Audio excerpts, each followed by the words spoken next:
All right, guys, so in this video, we are gonna go ahead and get our barrel set up. So as you can see here, this is a 224 1 and 8 twist, number 7 contour. This is a Douglas barrel, ultra rifled. Pick this one up on Brownells. Now, I've already got this side done. I've already got our muzzle threaded and crowned and everything like that. So I did this about a week or two ago. I had some spare time and I wanted to go ahead and get this done. Now, I'm going to show you guys how I set this up in my lathe. Now, we're going to cut this for this Savage action. So we're not going to do a barrel nut. We're going to do a shouldered barrel for our Savage. This is a 110 with the bottom bolt release. So I do everything on this lathe that the barrel's long enough, which this one is, through the headstock, which is nice because we're going to go ahead and get it indicated in. So let me show you how I do that process. First things first, get my cross slide out of the way. And we're gonna just fish this through our headstock. So this headstock on this lathe, this is a Central Machinery 12 by 37. So it's not a real big lathe. Now I actually want a little bit of extra stick out on this setup here today. And that's because I'm gonna be lazy and not take this rail off, right? So I need enough space where I can spin that all the way on, which with this barrel, it's plenty long. To do that, we're going to leave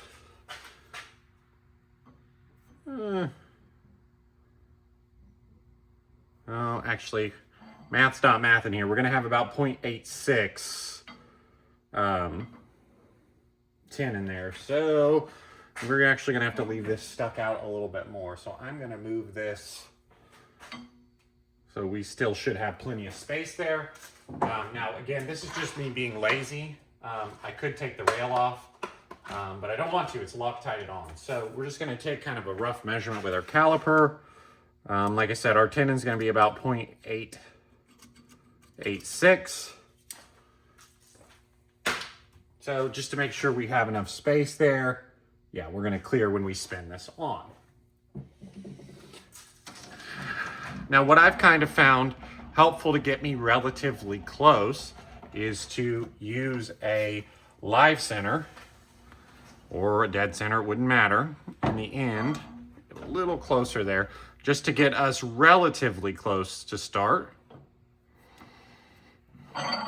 And we need to go ahead and tighten things in our tailstock, which I'll show you here in a second what I'm doing with that. But I need this tight enough so that way it will hold itself there. And we're just gonna get it relatively centered. I'll show you what I'm doing here in a second. Okay, I just snugged it up on this other side, but then what we can do is go ahead and get us relatively tight here. I like to use these little pieces of copper I just cut. They're real small on one side, so that allows your barrel to tilt. Get myself out of the way here so you can see. And I just do basically one at a time, which we're gonna flip this lathe in neutral here so I can spin it easy.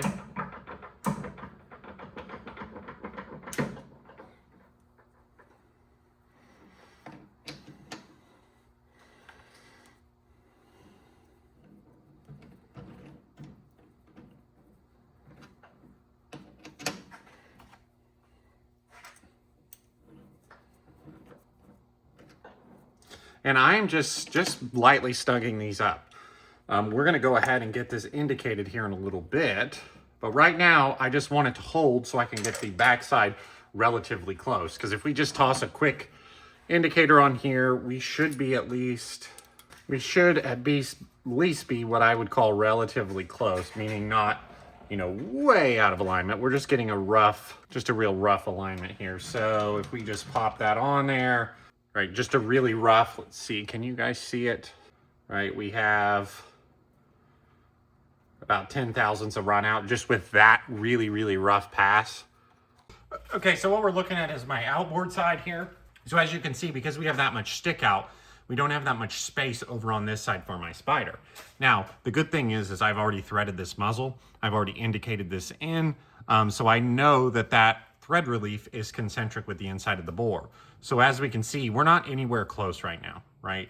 Like you can see that coming up, right? I think, let's see, that's the low spot, right? And then that's the high spot. So what we're gonna do is we're gonna go to our low spot and we're gonna loosen a good bit on the top and go ahead and just give us kind of a gross adjustment up. we're still right, we're still very low there. So we need to get, again, a little looser on the top, and we'll tighten things up. And we're gonna do this until we get relatively close, and then we're gonna have to go back to the other side, the muzzle end, right? Because we're still not anywhere near, I mean, we're closer, but we still have, no, actually, we're at least on our dial, right? So here's our low side. We're gonna loosen our top and tighten up the bottom.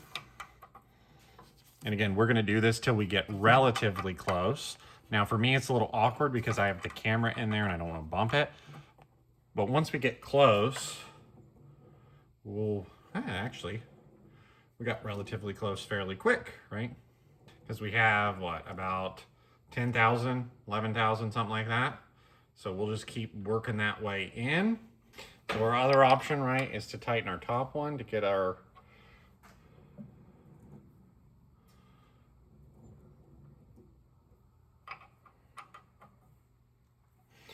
it can kind of be a tedious process because we're essentially trying to get this to where our needle doesn't move at all.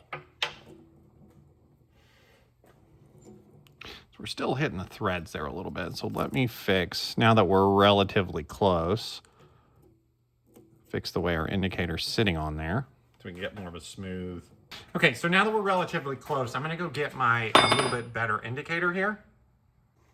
Okay, so I went and grabbed a better indicator here, and I have us pretty close, right? We are pretty close there on our number, so we want to come back to the other side now and get it pretty close, and then we'll fully dial it in here.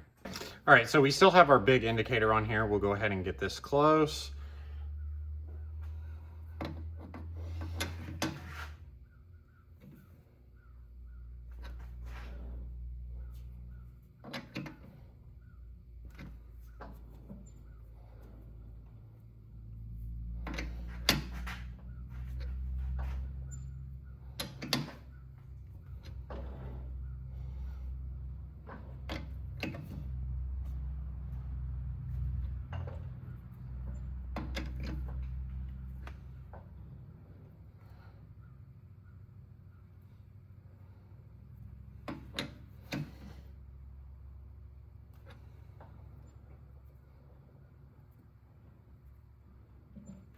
Now we're getting kind of close. So I don't know what it is about some of these. Some of them you can dial in really quickly. And again, we're just dialing in on the outside of the barrel right now to get us close. And we're gonna have the back.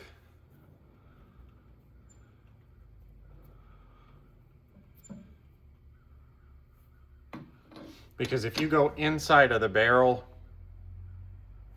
and you try to dial like this, you're gonna lose your mind. Okay, let's move this a little bit so we're not right there. But if you can see, right, we have maybe a 0.5 thousandths of run out on the outside of the barrel, which is perfect, right? That's a good starting point. Now, we're gonna swap over to our long nose indicator here. And because this is a short cartridge, we're gonna be chambering up 22 arc. We don't need to get too far into the bore here. This indicator has, you know, a nose length of about, I think it's 1.75 inches. So that's gonna get us pretty much right there to the neck of the case on a 22 arc. So we're gonna get us in, and what I like to do is get us generally set up here. So we're relatively straight, and then we can go ahead and get ourselves fed in there. Now we're gonna go in as far as we can, and then we need to get our tip contacting, right? Okay, so we can see we're contacting now. And what I wanna do is basically find the low spot there, right? So I'm bringing the carriage in and out, and it looks like that is pretty much what I would call the middle, right? That middle of that low spot. So now we're gonna go ahead and see how close we are. I should have took this out just to get this out of the way. I was gonna hit my finger on it there. And as we can see there, we're close, but we're not where we wanna be.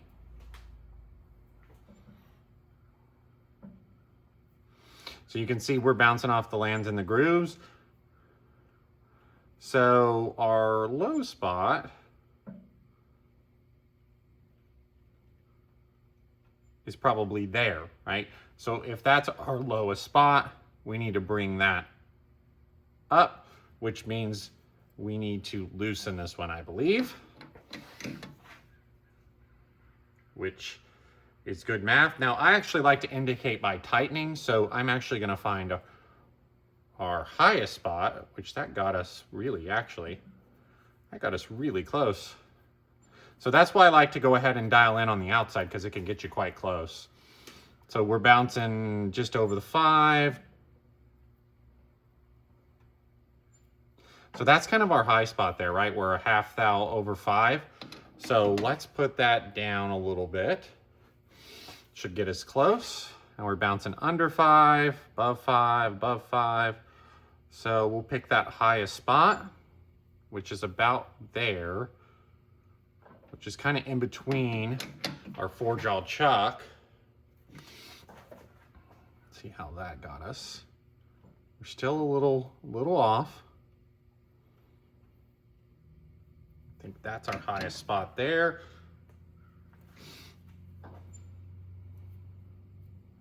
And this is a tedious little process here. As you can see, right, we are 1 thou over, or half thou over 5.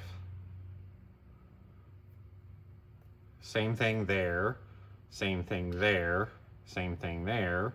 Now we're a little low. So we're gonna back this one out slightly. See where that puts us. We still have a little bit of run out, because we're trying to get this to bounce exactly in the same notch every time. All right, so I'm gonna pause the camera, I'm gonna play with this thing and try to get it just right.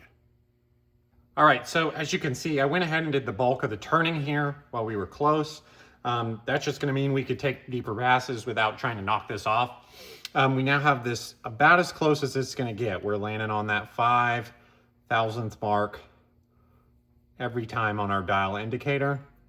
It might be favoring one side of that 5 hash mark a little more than the other, but that's gonna be close enough for what this rifle is gonna be. As you guys can see there. Now, if we go to the other end, which I'll show you here in a second. All right, so I now have this in the muzzle end. And as we can see, we are dialed in on both ends now. So that's good enough for me. So now we're gonna go ahead and finish up our tenon and cut the barrel down, but that's gonna be a next video.